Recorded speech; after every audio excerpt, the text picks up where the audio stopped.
So, this is going to be my Sword Dagger Acro Thief build guide. And let's just start off by looking at the traits. So, Deadly Arts, Trickery, those are pretty standard for basically every Thief PvP build because they both give damage, burst, and utility. Whereas Shadow Arts gives no damage, and Crit Strikes only gives damage. So Deadly Arts and Trickery are definitely the best for the role of Thief. And you're going to take Mug, which gives you damage and healing. Notice you're going to have 2 steals, so any trait that synergizes with steel, you're going to get more value than any other Thief build. Panic Strike is pretty nice with Sword because you get an immob whenever you use Sword 2, and the poison will proc your Lotus Poison, which gives weakness. So that's really good. And Improv is also just insane for increasing your sustain because all of your utilities are usually sustain or play-making abilities. So Trickery, I like to take Thrill of the Crime, but Lesser Haste is also really good. The issue with Lesser Haste is when you have quickness, it doesn't like work well with Flanking Strike. It's very clunky skill, so when you get quickness, it makes it kind of weird, and the timings become different. Your auto attack is pretty good with Lesser Haste though, so it's really good if you know you're gonna proc it and then you can just auto attack.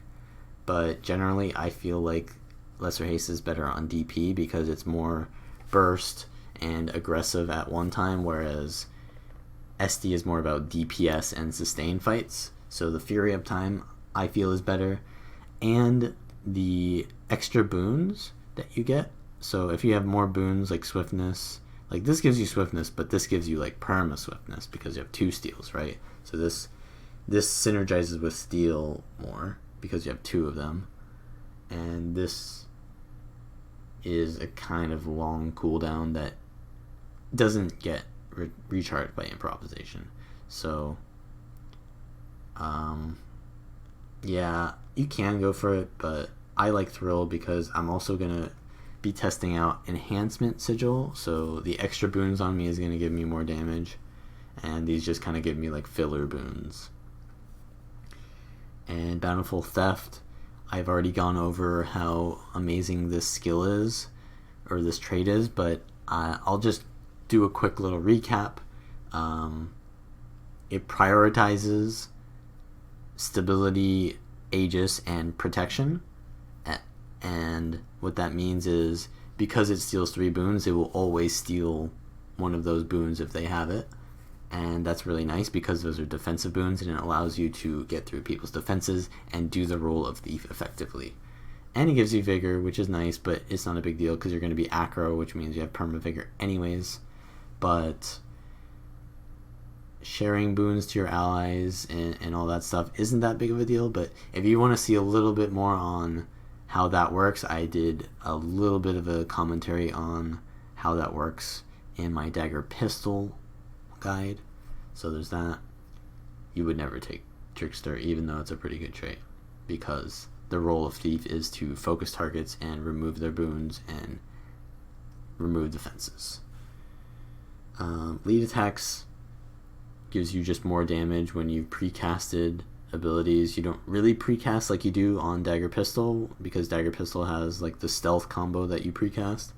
So SD can kind of ramp up slower, but you'll get your lead attacks pretty quickly still. And then Sleight of Hand is a pretty good trait because it reduces your steel recharge, and more steals means, you know, all of the other traits you're going to get more of. But one thing that you have to kind of, and it's not like a reason to not use steel, but it's kind of like a thing to think about, is you want to use steel as like a burst ability, but also when someone gets dazed and this will always daze them because it removes stability with Bountiful Theft. When someone gets dazed, they can't use abilities, and they'll usually panic and dodge. So when you steal to someone, you kind of want to be like hitting them with an ability at the same time. So like if you have a precasted Larcenist, then you can use that into your steal attack, and then afterwards you just want to auto attack because they're probably going to panic and dodge unless you got immob on them. But so it's kind of like a tell. The daze is like a tell that, hey, I stole to you because you're dazed, and when you're stolen to, your whole screen becomes purpley, right? So in a way, it's like if you're sitting there and you steal to someone and they don't really know you're on them because of how teleports work and how subtle Thief is. Like they might not know, but like when they get stolen to and they get dazed, they know they've been stolen to. So that's something to keep in mind when you're trying to play aggressively. You don't want to use steal too aggressively because you are basically telling them, hey, now is when you want to use your defensive cooldowns. Rather, when you want to use your steal is when you can get the most value out of it. So when you interrupt one of their skills, or when you want to remove a boon from them, or some kind of like momentum play. So timing of your steal is really important, and you want to get the most out of all of these effects that your steal gives without wasting them, while also not holding it for too long. Holding it for too long can sometimes be detrimental because you're losing your tempo per se, but you also want to use steal in a way that secures a kill, because if you steal and then they just resustain, then it's like you've just wasted your skill. So that's kind of where the second steal comes in, and it allows you to be a little more spammy with your steal, but we'll go over that as well in a bit. So acrobatics, you gain swiftness when you dodge, so you can pretty much have perma swiftness with these two traits, and that kind of bridges the gap between your mobility of dagger pistol and sword dagger, which will still have perma swiftness just like DP, but it won't have dash, which is a little bit faster. You do have sword too, which gives you mobility. Instant reflexes is a 90-second ICD, 2-second evade when you are struck below 50% HP. So it's not like an evade animation, it's just a buff on you that makes you evade. It's not an invulnerability, so you will be taking damage from condies, and people can hit you with undodgeable things like pulmonary basilisk venom or stuff like that. It's important to be aware of your health so that you don't waste this trait, because if you get bursted and you panic and dodge while this trait is active, you're kind of like double dodging. You're using 2 dodges in the space of 1, and you're also you're using a dodge animation when you have a dodge buff up that has no animation. So you want to get value out of the ability to use an animation while dodging. It's kind of like Mirage almost, because you're dodging with no animation. So be aware of when this will proc, and kind of try to remember the timing. 90 seconds is harder to detect and keep track of, but you don't want to waste that cooldown, right? And you want to get value out of the Mirage effect of it. And then you have Vigor. Whenever you successfully evade an attack, you gain 5 seconds of Vigor, and the ICD is 1 second. So what this basically means is you have permanent Vigor, and along with this trait, the effect of Vigor is enhanced by 50%. So what does Vigor give you? It gives you 75% endurance regen now instead of 50%, which means you gain your dodges faster, and that just gives you better sustain.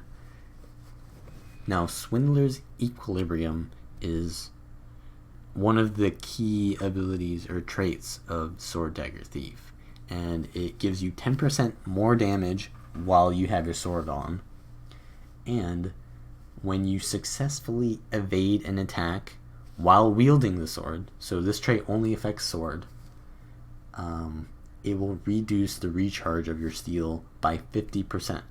So it's a 20-second cooldown, it'll reduce steel by 10. So if I cast steel,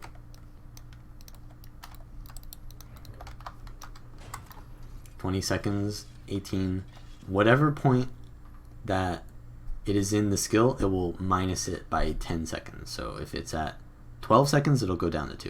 If it's at 8 seconds, it'll go down to 0. So this used to be 100%, which allowed you to double steal instantly. But now I think that the skill is much more balanced and has more play to it. Though I thought that before, double stealing was kind of a bad play anyways. You want to be using steal when they have boons on them, right? But if you steal and then they have no boons, and then you steal again when they have no boons, you get less value out of it. And while you could die to being stolen on twice sometimes, and that was kind of cheesy, it was not really the best play to do that sometimes. So I feel like the nerfing of this trait to 50% wasn't actually that big of a deal. It's still a really good trait, and it gives you the double steal effect still. And last, we have Assassin's Reward. I used to run upper hand, but it's been nerfed to a 5-second ICD, which means you can still get perma regen, but the initiative gain is very low, and you can even consider the healing from Assassin's Reward, which is whenever you use an ability or a weapon skill, it will heal you for 100 per initiative use, so 5 initiative will give you 500 health. And if you look at the regen of your initiative, you gain 1, 2, 3. So if you're using your initiative as it comes in, it's giving you 100 health per. It feels like it's a little bit faster than a second. It's probably a second, maybe a little bit less than a second. But regen ticks are maybe about they're about the same, to be honest. But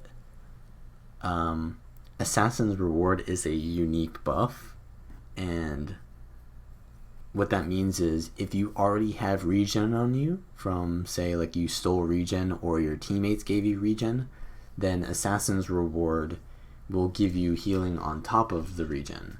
Whereas if you take upper hand, you'll just stack the regen and you won't get it any faster. You'll just increase the duration, and you might even give yourself a worse regen tick because you have no healing power. So that, as well as the fact that, well, Assassin's Reward is just more reliable, because this is whenever you evade an attack. If you're running away from someone and they're not able to hit you, you will not be gaining the regen and the initiative, because you're not evading their attacks, you're avoiding them. So it's much different, because one procs this and one doesn't. Whereas Assassin's Reward, you're always using initiative, so you're constantly gaining the health from this. So you can re-sustain by not evading things, but avoiding things and using your weapon skills for mobility. So that's it for traits. We'll go on to weapons, sigils, and runes. You're going to use Marauders with Scholar. The playstyle of Thief is a +1 and decap roll, which means you're going to be out of combat like half the game, and when you're out of combat, you regain health. So you'll be at full health, and then you'll be able to burst with the full Scholar buff. And in a 2v1, Scholar is much better as well, because you want to play as aggressively as possible. So you're still playing the same playstyle as DP, even though you have more ability to sustain fights. It's you still have less sustain than everything else, so you still have to play the playstyle of decap and +1. Sigil of Exploitation, simply because you want to be focusing down kills, not DPSing team fights. So you'll get exploitation value if you're doing your job correctly. And I'm trying out Enhancement just because with Thrill of the Crime and this trait, you'll have 4 boons basically permanently. So Perma Vigor and Perma Swiftness, Perma like 1 to 2 stacks of might, and Perma Fury. So I'll have a permanent 2% extra damage boost, which is okay. You can probably use other stuff like Purging, maybe Opportunity, because you have Immob here as well as on Panic Strike, and if you're in a team fight, you're probably going to have Cripple on the enemy, right? So you can also get Cripple from Dancing Dagger, so that's the thing. You can also go with Compounding, which is 1% per condition, which is easier to get than, so like 1 condition is easier to get than 2 boons probably in a team fight, but at the same time you can get boons from your allies. It's just there's a higher potential with the conditions. So any of those 3 sigils is fine, to be honest. It's not that big of a deal. And then for your Shortbow, obviously Energy and Cleansing are what I like to go with, because you often will use Shortbow as a kiting tool, and just swapping to Shortbow over time in a fight will give you more dodges and therefore more sustain. And 1 Condi Cleanse in case you want to make plays like that where you know you have 1 Condi on you and you want to remove it. It's not that big of a deal because you have Condi Cleanse on Infiltrator Strike as well. But yeah, that is all for sigils and runes and traits.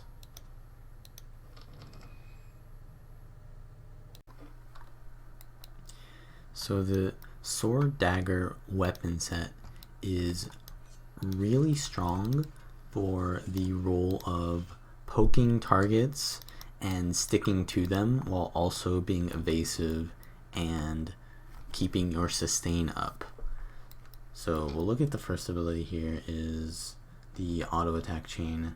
It will do 2 quick attacks, and then the 3rd attack will do cripple and weakness, which the 3rd attack obviously does a lot more damage. So if you're doing your auto attack chain, you want to try to get the full attack chain off, because that weakness is really strong, and it's an aggressive tool, right? Because it reduces their damage and it reduces their endurance regeneration, which means they can't dodge. So weakness is a really strong tool for SD because it gives you sustain, and that's kind of like the whole like thing about SD is hitting your target without getting hit back, right? So the next skill is Infiltrator Strike. This is arguably one of the better weapon skills in the game. It's a 900 range teleport tied to an immobilizing strike. So what that means is if you're running Panic Strike, you will proc poison, which with Lotus Poison will give weakness, and that gives you even more weakness, right? So weakness on the 1, weakness on the 2 are really good, and weakness on the steel obviously with Serpent's Touch. So weakness is, yeah, pretty good, and with SD the uptime of weakness is pretty high as well. So the sword too does a decent amount of damage. It's not too high, but when you port to your target, your 2 skill becomes a Infiltrator's Return, which allows you to port back to where your location is, and you can see it, but enemies cannot see it, unlike Shadow Step, where enemies can see where your Shadow Step was and they can camp it or play around that somehow. And a lot of the sustain of Thief comes from this ability, because what you want to do is say for example you're coming into mid, say this is mid node right here, and this is the entry ramp to mid node, and I want to start attacking this guy, but he's going to attack me as soon as I get to him. So what I want to do is put my sword 2 back here and then start attacking him. You know, maybe do some evades and stuff, but I'm going to run out of evades eventually, right? And what that means is I want to port out with my sword 2 and then wait for some of my cooldowns to start stacking up so that I can use those when I go back in. The thing about Thief is it has actually pretty good sustain if it's allowed to disengage like that, and sword 2 allows you to disengage very well, but you have to place your sword 2 location very intelligently for you to get that. So like if I just steal in, I have no disengage because my sword 2 hasn't been used, and if I sword 2 now, well, my sword return will just go back to here. So even if you don't want to go in, you can, like for example, I see this guy right here, I may even just detarget so that I can put this here, and then if I'm waiting for a steal, I can just steal in, and then my sword 2 is all the way back here and I can disengage. Other ways that you can use this is it gives you a Condi cleanse on the return. So like every time you, yeah, it says cure one condition. So whenever you return back, you can remove a condition. If you're sitting out of combat and you have conditions on you, you can just sit in place and just spam 2 and you'll remove 1 Condi at a time. That's pretty useful for situations where you're escaping but you're gonna maybe die to a condition on you. You can remove it like that. Sword 3, Flanking Strike. This is a dual attack, which means it's a sword and dagger ability, and it has 2 parts to it, like every dual attack, but it's actually a 2 ability as well.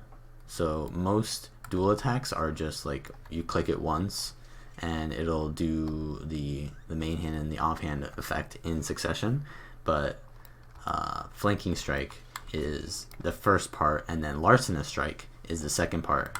And Larcenous Strike you will not be able to use Larcenous Strike unless you hit a target, and if they block it, well, it's unblockable, so right, so they won't block it. So as long as you hit something, if you miss, like if they dodge, then you won't proc it.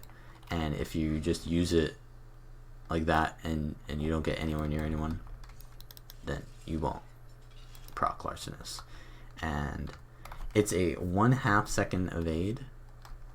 So the evade frame is at the beginning of the ability and near the end when you do the strike with the dagger in the offhand there. You're pretty vulnerable there because you're stuck in a leap animation, and that's dangerous. You never want to be stuck in an evade frame because you can die. One way to avoid this is to swap weapons mid animation, and then you can use another dodge or your roll or withdraw. Mainly this is just a really good spammable evade, but the main issue with it is to know when to use it, right? It's just not like something you want to spam because it is a pretty hefty 4 initiative cost. You don't want to just spam this and say, hey look, I'm doing damage, because Larcenous, while it does do a lot of damage, it does a decent amount of damage and it steals boons and it's unblockable. You don't want to non-stop use it because it actually isn't that good, because your auto attack actually is one of your better damaging abilities, because it does enough damage for you to pressure someone, but you don't want to waste Flanking Strike if you can hit them with your auto attack, right? Because Flanking Strike has a somewhat clunky animation to it, so whenever I target, if I'm targeting this guy and I Flanking Strike, it moves me off to the right like that. You see how it moves me like in an arc towards the target? It's not like a straightforward leap. So for example, if I am chasing someone and they're kiting up on this rock, and I don't have a target on someone up here, but if they're standing like right here, if I use flanking strike, I'll fall off basically because it puts me to the right of the target, and then it'll push me back in, but I'll fall off the rock before it happens that I can go back in. So a lot of players don't actually know this, but you can, here, let me find the golem that moves. You can actually avoid flanking strike without dodging just by moving, and that's because of the right movement of flanking strike. So when I look at a target and I use flanking strike, I will, if I'm facing them, I will do a counterclockwise movement towards them, right? And if they're moving clockwise in relation to me, which is like to my right, then it'll usually meet them, like it'll lead them on and meet them in the middle. But if I'm moving counterclockwise and they're also moving counterclockwise, then they're moving away from me. And you can see here, like it still hits, but like in PvP, it, like, see there, it still hit, but you know, in PvP, people are moving a little bit more quickly. Their positionings are different. So if you're, say we're standing on a node right here, and I'm fighting an SD thief. Pretend I'm not the SD thief, but so the SD thief is, say, in the middle of the node, and they're attacking me like this, and whenever they use flanking strike, they go like this, right? So if I'm fighting on the node, it is arguably better to run counterclockwise while fighting that thief. So all you have to do is just keep going like this and keep fighting towards the middle of the node, and their flanking strikes will miss a higher percentage of the time than if I move like this, which is the exact same thing but in a different motion. And that's simply because this ability goes right instead of left. So that's a little bit of a clunkiness that Sword Dagger players have to get over with, and you can actually overcome this by detargeting your target. So if I go like this to the right, I can detarget and it'll go a little bit more to the left. And say, like, if my target is moving in a direction that I know that my hit will not lead on, I can just detarget and manually target where I know that they're going. And that way the game doesn't, you know, I can outsmart the game in a way, because the AI of my skill queuing and stuff like that is, it knows where the thing is going, but they can change direction as well, right? So yeah, that's one thing that you want to know for Sword 3. In general, you don't want to be using Sword 3 as damage. As I said, you want to be using it as an evade, because the vulnerability frame at the end of the Sword 3 ability is kind of bad to just use Sword 3 and then not dodge anything and then get slammed right after. So if you dodge something with Sword 3, likely they're going to have an aftercast as well that'll give you time to do your next evade, right? So you wanna be using your auto attacks to do damage, and then you want to use flanking strike whenever you see an ability that you want to dodge. And this is more in like small scale situations. If you're in a big team fight, you're probably going to be spamming Sword 3 anyways, because you want to be dodging everything. You want to be doing your highest pressure without being blocked and removing boons as fast as possible. So there's different play styles there that are better in different situations, but definitely in smaller scale situations, you don't want to waste resources, because it's easier to control your resources and get value out of dodging specific things. So the timing of your Sword 3 and the positioning of your Sword 3 are really important things to work on for Sword Dagger Thief. And then next we have Dancing Dagger, which is a pretty low cost ability, which will will do a bouncing effect, and it bounces 3 times, so it'll hit 4 times in total. And it'll do cripple for 3 seconds and torment for 6. Torment is kind of okay, but really what the good part of this skill is simply that it's a ranged attack and it's spammable. So if you're in a situation where you don't want to go in and you just have excess initiative, you can just spam 4. Or if, say, your sword 2 is way the fuck back here. Why did I say fuck? Or if your sword 2 is like back here and like you're here anyways, so the time that it would take you to sword 2 and then sword 2 back in would be worse than just simply walking up from here. So like the time spent walking between here, you can fill that animation with a dancing dagger, right? And then you can go for your melee attacks, right? So dancing dagger is a good filler.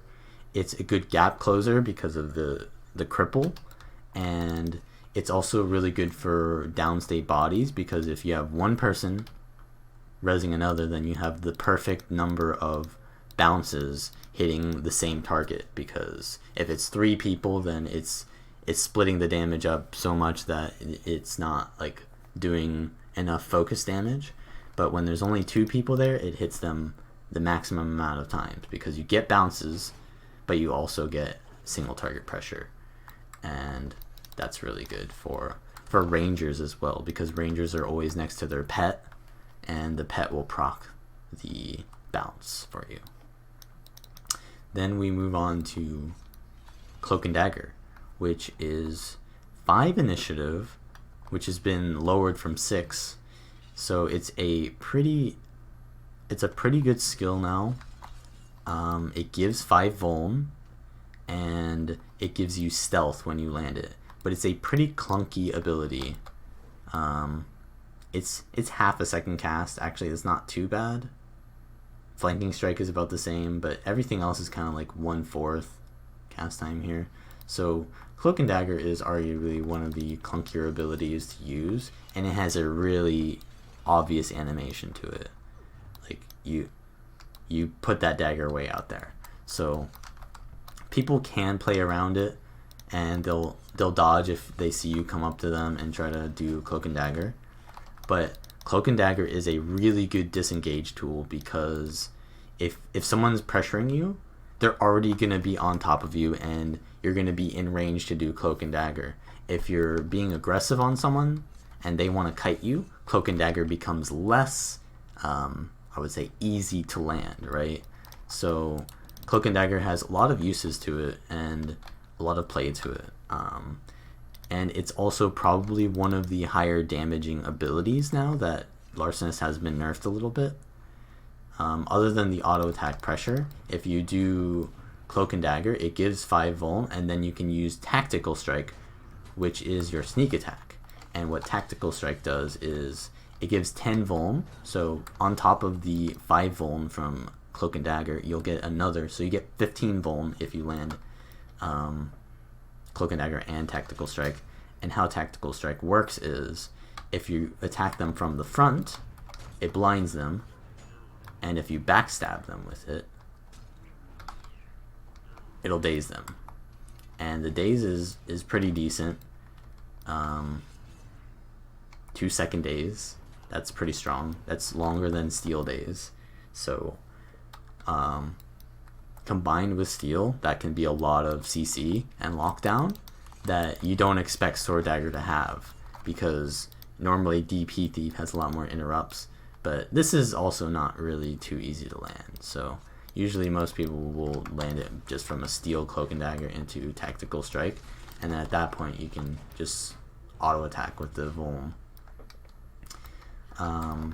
Other uses for Cloak and Dagger are, if there is AI in the area, you can use the AI to Cloak and Dagger and escape like that, or kind of like decap people because they don't know where you are.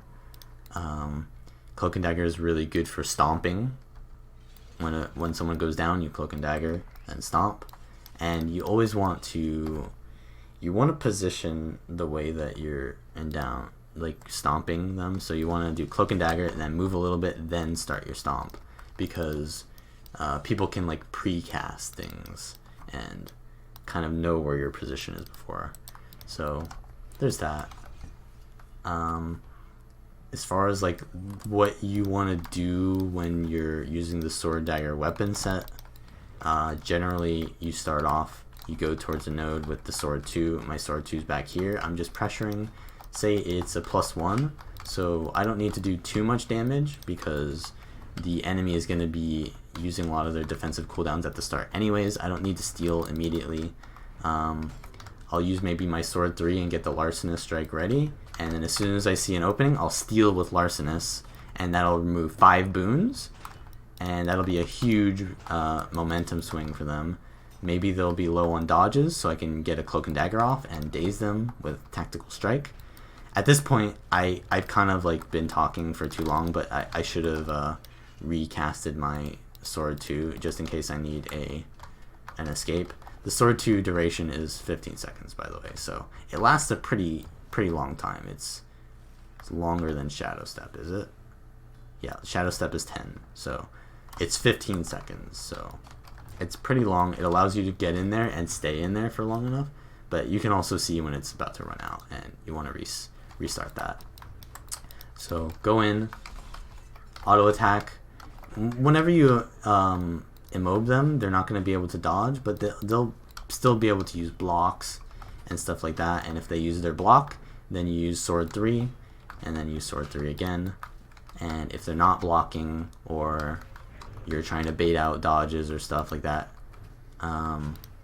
pressure them with your auto attack and try to stay on top of your target. So don't use sword 3 in a situation where it's going to mess up your positioning. Just auto attack them and then use sword 3 if you need a small gap closer or you need an evade.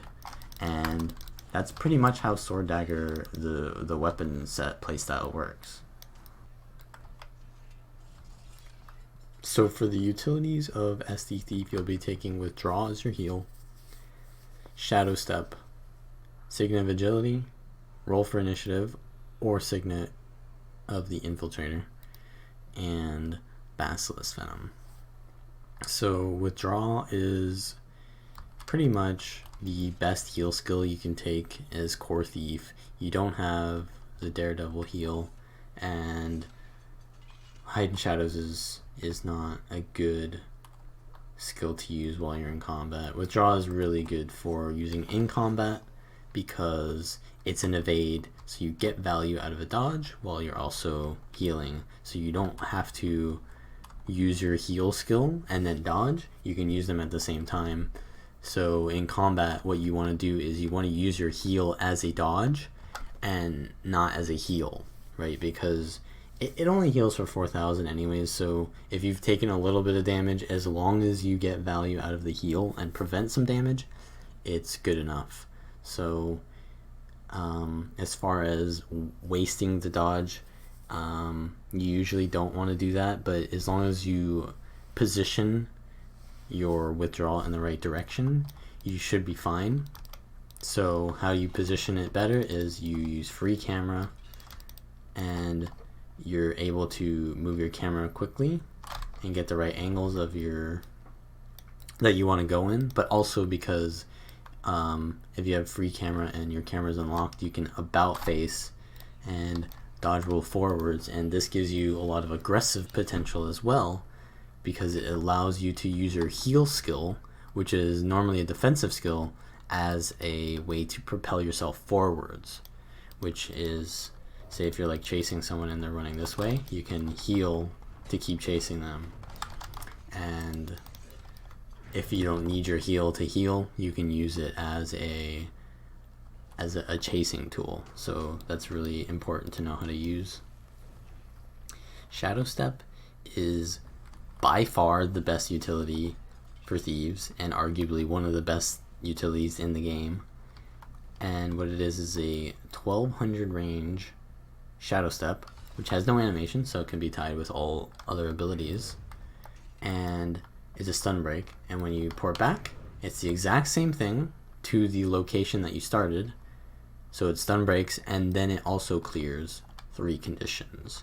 So a lot of utility and mobility in one skill. So it has a lot of uses and allows you to decide how you want to use it. It's really good for, it's kind of like a mini portal almost. And one of the things you want to be mindful of is the location of your Sword 2 as well as your Shadow Step, because you have 2 things to keep track of essentially. So say for example I put my Sword 2 here and then I'm in combat and stuff like that, and I end up also having to port back. Well, what do I want to do? I want to, if I use Sword 2, I don't go back in, but if I recast Sword 2, I can do kind of like weird stuff like that. And it all depends on how you want your positioning to be, but it can also be in a way that allows you to get extra distance on your ports.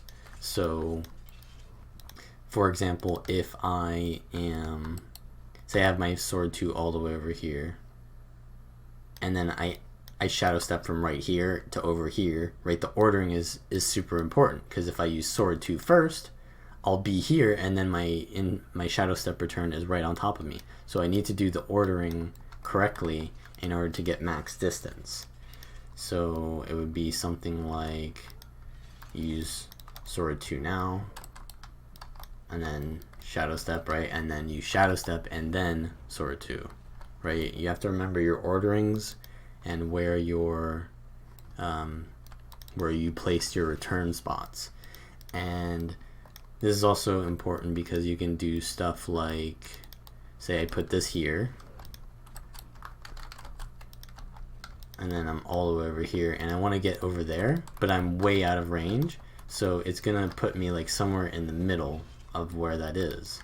So if I want to get extra distance, maybe I could do something like I can steal to this and then port back, rather than porting back and then ending up halfway. So yeah, positioning is super important on SD because you don't have as much stealth access as Dagger Pistol, which means that people can always target you and train you down, and so the way that you get them off you is with having positioning that is either very quick, as in getting you the furthest distance that you can, or with having positioning that is very sporadic and going in and out very often.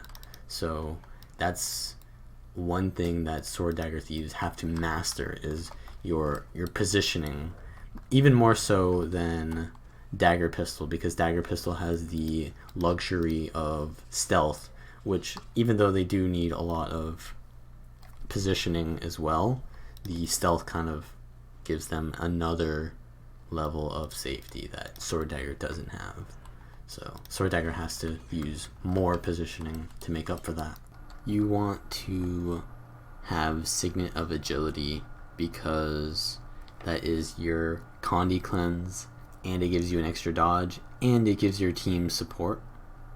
So the value of using this skill is mostly from using it near your teammates, because giving them an extra dodge is actually pretty clutch sometimes, and giving Condi cleanse is huge in team fights. AoE Condi cleanse is mainly used on your Firebrand usually. Could be like another support class there, but usually it's only like NGs and Firebrands. So having a class that gives AoE cleanse is pretty nice. So you wanna save that for team fights, or if you're in a 2v2, you want to land it on your teammate. And the range is actually pretty long, 360 radius. So choking gas is 240, so it's wider than this by a little bit. So pretty useful. You always want to use that for removing Condis. It's just a pretty good skill, and it's instant cast. So if you have like a blind on you and you want to bait something out, and you can remove the blind at the last second right before your basilisk procced. You can do that, and just generally good skill, low cooldown, high value. Then you have roll for initiative, and that is really good for your sustain because it gives you a second stun break, which means that you can use your shadow step to make plays rather than to hold your shadow step, because a lot of times you want to have at least one stun break, right? Because you can instantly die to getting stun locked, and not having one of your stun breaks up means you have to play perfectly, and that can be kind of scary versus like an engineer or some kind of class that has stun lock potential, like maybe a mesmer. And it gives you 6 initiative, and it gives you an evade frame as well. And what the 6 initiative does is it allows you to stay in fights for a lot longer, because it bridges the gap between your initiative starving points. And the evade frame is really good too, because it's just like withdraw, because you can use it aggressively. So like using it to propel yourself forwards and give yourself more initiative allows you to aggressively sustain fights as well as defensively to sustain them. And of course, having more initiative with Assassin's Reward means more health. So it's essentially like 600 health as well, because 6 initiative. It's not too big, but you can swap this out for Infiltrator Signet, which is also a stun break. It's on a lower cooldown, but it has less of a functionality to it. I would say that 1 initiative every 10 seconds is definitely less initiative than roll for initiative, because first of all, roll for initiative is 6 initiative every 40 seconds, so that's a little more than 1 every 10 seconds. But Infiltrator Signet also loses its initiative gain when you use the Signet, so it has less value to it. But the reason why people use it is because it is more aggressive than roll for initiative. So like when you use roll for initiative, you're in a dodge animation, which means you can't be using anything else. And even though you can use it to go forwards, and that's mainly the reason why I still use roll for initiative, is because it is more versatile. Infiltrator Signet is more aggressive because it will have no animation to it, and that means you can be constantly attacking while chasing your foe with teleports. And it's also really good for chasing Dagger Pistol Thieves, because Dagger Pistol Thieves are more mobile than Sword Dagger Thieves, and having that extra teleport allows you to be more aggressive and to be able to kill another Dagger Pistol Thief. Even though, you know, you don't really... I wouldn't say that Dagger Pistol Thief is the counter to SD Thief. I would say that SD Thief is probably better in 1v1s, like against the DP Thief, but DP Thief is better in like chasing the SD Thief. And even in like a 2v2, I would say SD Thief is better than DP, because SD is harder to focus, and it can train down the other person without being focused themselves. And DP Thief can't really do that unless it waits patiently. And if you're playing the SD Thief versus the DP Thief and your teammate is squishier than you, then maybe DP Thief will counter you. But if you're the squishiest person in your 2v2 comp and you're an SD Thief, you're actually feeling pretty good, because you can disengage and sustain by yourself. So yeah, what was I saying? Yeah, so Infiltrator Signet is way more aggressively. You can use it defensively, but it is kind of too aggressively allocated into porting towards the target when you already have 2 steals and a sword too. I feel like roll for initiative is better, because it's more versatile and more value. And that's kind of my playstyle, is to be patient and wait for kills rather than be hyper aggressive. Although this is still good for that playstyle, because if you want to be patient and wait for the kill, then you use this right when you wanna get that momentum for the kill. So both are good. I just prefer roll for initiative. And then you have Basilisk Venom, which is sort of similar to Signet of Agility in how you want to use it. You want to use it on your teammates, but it has a complete different purpose. It goes through blocks and it gives you a stun. So you want to use it on your allies, let your allies attack the target like this. He's going to stun it. I think you already stunned it. And then afterwards I use my stun, and then you can basically create a stun lock effect by chaining Basilisk Venom that you share to your allies. And the unblockable effect is actually not that great on SD Thief, right? Because you already have unblockable. I feel like it's better on DP Thief. So you could take Daggerstorm, to be honest, or Thieves Guild. Thieves Guild is probably like more 1v1 oriented, which isn't part of your job. But I would consider Daggerstorm. Like, I know that's kind of a meme, but I would consider it if the situation were like, hey, they have, longbow rangers are pretty popular right now. At the time of making this video, maybe Daggerstorm, maybe it's a 60-second cooldown.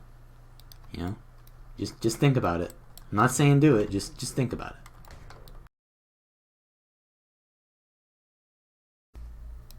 Okay, so this is gonna be a Sword Dagger Thief match in ranked queues, and I'm gonna be running Daggerstorm this time. As you may know, it's been buffed, but it's a little bit more situational than it at first seemed. So Bassi Venom is still probably good, but Daggerstorm is also really good too. So there's some things you may want to choose between there, and I'd probably pick Bassi if your teammate is more +1able, and I would pick Daggerstorm if the enemy team has a lot of team fight ability and you want more team fighting power. And if you want more +1, then you want to go Bassi Venom. So in this match, I am going against Zeromus, who is playing a Power Shatter Mesmer.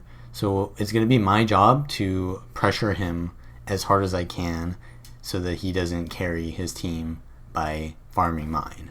So immediately we go to mid, and I forget that they have stealth. So I lose a lot of cooldowns there, but I'm able to disengage, and I see Zeromus and I immediately steal on him. And then Daggerstorm, it doesn't really do much, but it prevents me from dying, from being in the middle of a team fight. So that's good. And I have 2 steals, so that means I have 4 globs, which means if I land my steal every time, it's going to be a lot of damage. So now I'm just going to use these globs to pressure this 1v1. And if you notice, the positioning of my sword 3s is really important. And right there you just saw I moved to the left a little bit before I used my sword 3. He wasn't in range anyways, but it ensured that the sword 3 would be closer to landing than if I had been to the right of him when I cast it. And that's because of what I said earlier about sword 3 moving you to the right. So your positioning and your timing on sword 3 is really important. So now that we get that kill, go to mid, and that's obviously not winnable. I should never 1v1. I should be +1ing. The job of ST Thief is still the same as DP Thief, +1 in decap. So my teammate dies instantly here, but I can hold the node for a little bit because they have like a Condi Revenant who's really easy to kite, so I can sort of abuse Sword 2 to create a 1v1 sort of out of a 2v2 because the second person won't be able to hit me. And if you notice here, the ordering of my ports is really important. Remembering that order allowed me to chase Zeromus through his portal and keep pressure on him. But of course he goes back through the portal and I can't get the kill. But I see that this guy has overheated, and that means it's like a pretty easy kill 1v1. So I take it, even though normally this wouldn't be a good 1v1. And if you look at the map right now, my team, I think, is losing... Yeah, they're losing the map because I let Zeromus escape. And if you notice there, I moved a little bit after I casted my Cloak and Dagger, because that way he can't no-scope me in downstate and interrupt my stomp. Just make sure that I get it quicker, because if I get interrupted, then it's slower than if I just cast it and then get interrupted. Or rather, if I move a little bit, it's faster than if I get interrupted. And I kind of don't want to fight that NG off respawn, because unless he overheats again, then I'll probably not win it.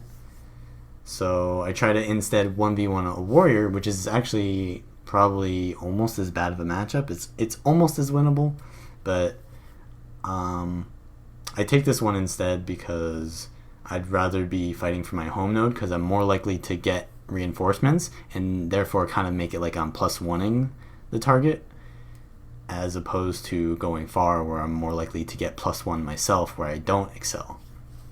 So I do a really good bait on the full counter there, and I'm winning basically because full counter didn't proc.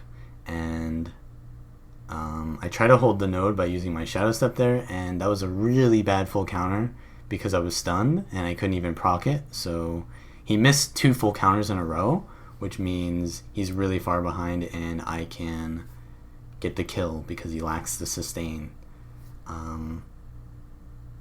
Right now I'm trying to like watch his body, because that's a really good kill for me, because if I just finish him off, he's just going to respawn and come back, and he has a winning matchup.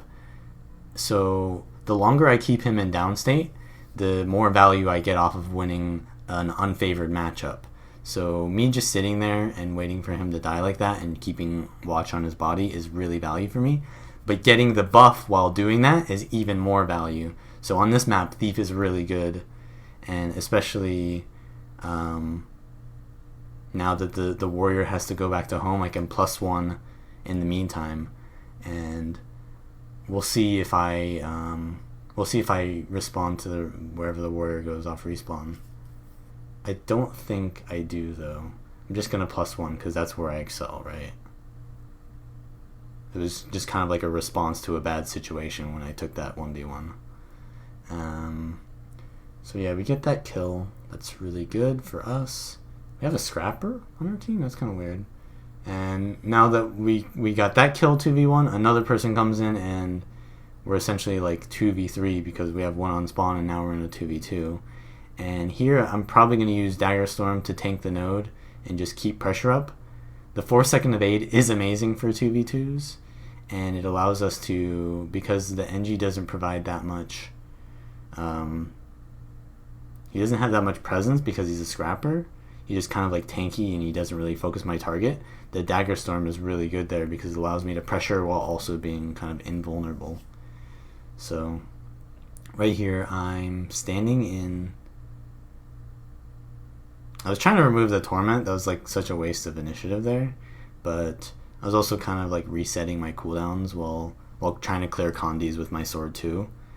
And we do get the kill, and now we're 3v3, but we got to stomp, so it's a 3v2. So I want to be super aggressive here, and it's going to be hard though because NGs can counter pressure really hard, but Zeromus does leave a portal there, which means I have to be aware that he can come back and make plays by bringing someone else through the portal. So I do see Zeromus is looking towards going home, maybe, because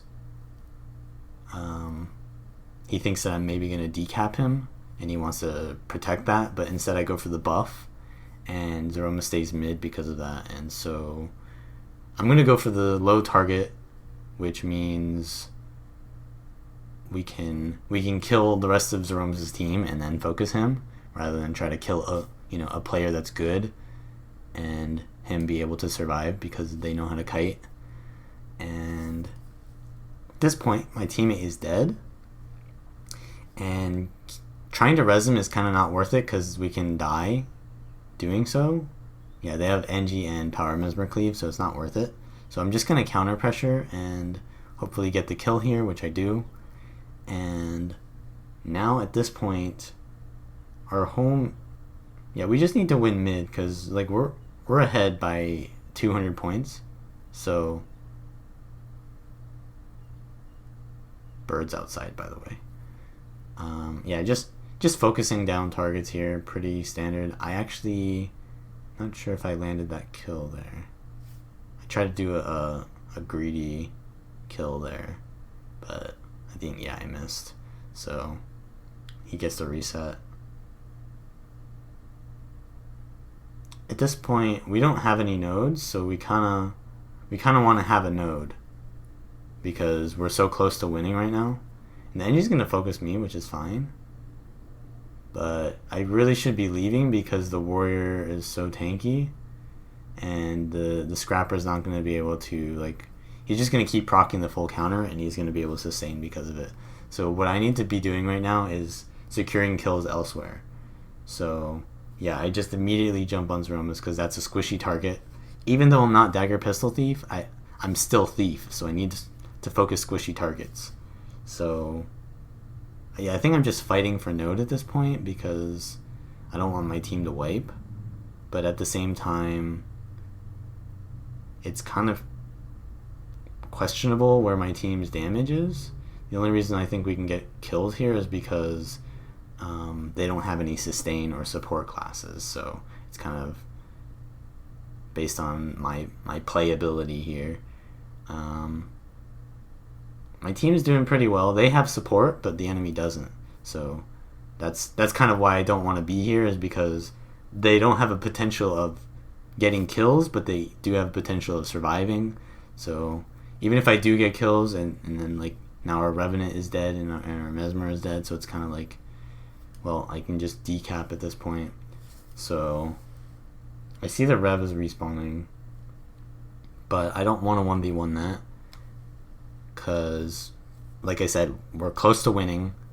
The win condition is to not wipe at mid. Obviously, we're going to wipe at mid anyways. So, if I go home and defend that, I'll probably get there at the time that they arrive there, but I'll be outnumbered. So, I'll lose it anyways. So, what I do is I get the buff instead, so that when we do lose the map, I can perhaps get a kill and re-win it when we do regroup. And right now, I'm holding, see, the Revenant is at far and the NG's at mid. So I'm holding 2 here, and then I want to immediately go home and like 4v2 or 4v3. It would be like a 5v3, more like it. If we all zerged home, that would be the best play. But they instead try to, what teams do a lot of times is they mistake the want to rotate in situations where rotating isn't really that important. Like when you're at 478 points and all you need is 1 node to win. You don't need to have 2 nodes to win at this point. So I'm just gonna zerg home with my team, and they died at mid as well. So maybe I look for a decap here, but I see Zeromus' portal is right next to me. So even if I get a chance of killing the NG at mid, which is not a good idea, he would just portal there and prevent that. So I'm just going to come back to home and resurg that with whatever's left of my team and try to prevent this throw from happening. So we're 2v3. Hopefully, instead of us winning this fight, they'll just overcommit to me. At this point is what I'm trying to do is make them overcommit to this node, and then we can like free cap the other nodes, which they're kind of doing. But the Rev at mid is versus Zeromus, so yeah, I have to +1 this, and we're gonna get, the enemy team is gonna come to us soon as well. But luckily we do get the full cap because I zoned Zeromus off the node for long enough to get the full cap, and now all we need to do is just hold the node and not die. So I'm just going to be as aggressive as possible off the node, because if we're fighting on the node, we're sort of in a disadvantage because I'm forced to contest it if they're on the node. If they're off the node, then I'm not forced to stand on the node, which allows me to have more survivability because I have more room to kite. So yeah, that is gonna be my Sword Dagger guide. And if you want more commentaries like this on Sword Dagger, then just check out my guides playlist on YouTube. I'll have more videos just like this for this build. They'll be maybe a little bit dated because this is the most recent balance patch, but yeah. Anyways, subscribe if you want more, and see you next time.